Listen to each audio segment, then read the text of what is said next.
Hello everyone, welcome back to the my mini blog series. আমি তুইনা। আজ হচ্ছে রবিবারই সকাল 6টা মতন বাজছে। রাতুলকে রেডি করে নিয়ে যাচ্ছি ওর স্কুলে ড্রপ করে দেবার পর আমি যাব আমার মায়ের কাছে। আজকে রাতুলের সেকেন্ড রিহার্সাল রুটিন আছে প্যারেন্টস নাইটের জন্য।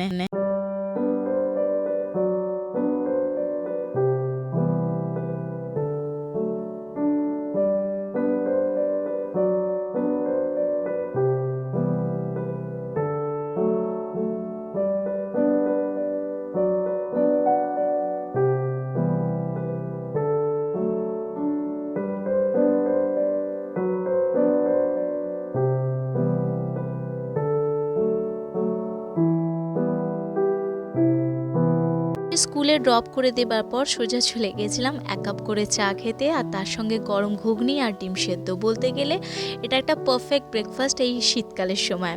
তো যাই হোক, মায়ের বাড়ি কাছেই ছিল, তো ব্রেকফাস্ট করে নেবার পর মায়ের সঙ্গে কিছুক্ষণের জন্য টাইম স্পেন্ড করতে গেছিলাম। ও যতক্ষণ রিহার্সালে থাকবে ততক্ষণ আমাদের এখানে গল্পও হয়ে যাবে। সোজা মায়ের বাগান হয়ে তারপরে ঘরের ভেতরে গেলাম। যার সঙ্গে আগে দেখা করব এই হচ্ছে ইনি। এর সঙ্গে দেখা না করলে ইনি কিন্তু ঘরের ভেতরে ঢুকতে দেবেন না। যাই হোক, এখানে সব রকম ফুল মা এবারে বসিয়েছে, যেমন জারভেরা, গোলাপ, তারপরে গাঁদা, সব রকম ফুল আছে। আর বেশ ফুলের সাইজগুলো দেখুন কতটা বড়। প্রত্যেক বছর বলতে গেলে এই ধরনেরই গাঁদাগুলো হয়, ইয়েলো আর তার সঙ্গে অরেঞ্জ। তো বেশ ভালো লাগে দেখতে। প্রত্যেক বছর কিন্তু বড় বড় সাইজেরই গাঁদা ফুলগুলো হয়।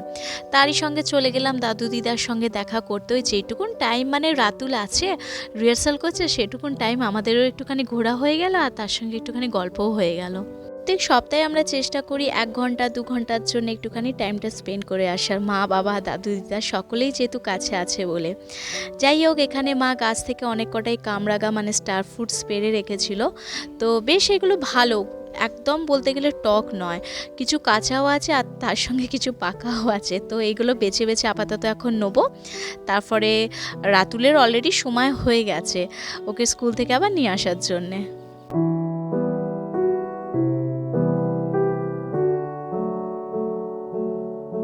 আর এই তো এখানে রাতুলের রিহার্সাল কমপ্লিট হয়ে গিয়েছিল। তারই সঙ্গে আবার আনতে হবে পরের সপ্তাহে মানে second Saturday last rehearsal day আছে সেদিন আবার।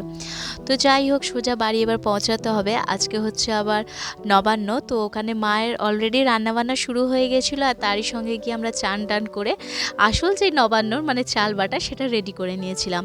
তো একসাথে বসে সকলে মিলে নবান্ন করলাম। আসি তাহলে, আবার দেখা হচ্ছে নেক্সট একটি নতুন ব্লগ নিয়ে। ব্লগ পাশে তুই না।